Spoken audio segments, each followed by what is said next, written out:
Orda o Skopje, prifddinas Macedonia.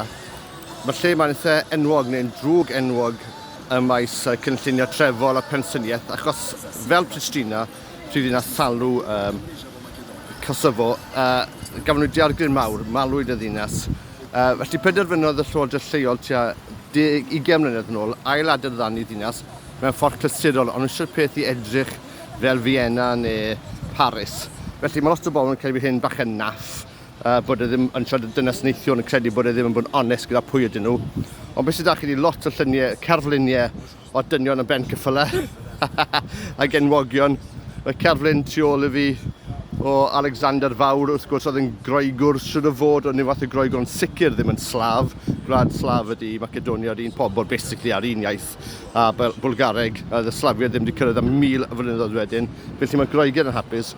Yr amgueddfa genedlaethol draw fyna sy'n edrych yn tebyg i'n amgueddfa genedlaethol ni, ond bod wedi cael adeiladu 100 mlynedd yn hwyrach. Ond dyna di'r pwynt, so maen nhw'n trio rhoi hanes i cenedl mewn ffordd sydd heb hanes fel cenedl ei hun. Mae pobl gyda hanes wrth gwrs, ond dyna ddim cenedl Macedonia. I geinfed ganrif 19, oedd pobl yn dadlau mai Bwlgariad ydyn, mae'r iaith yr un peth na'r Tito creu'r wyddor yn 1944, a Serbiad yn rhywun, mae Serbiad yn nhw, wrth gwrs mae tua chwarter y wlad yn Albaniad, byddai'n mynd i trefol o'ch man.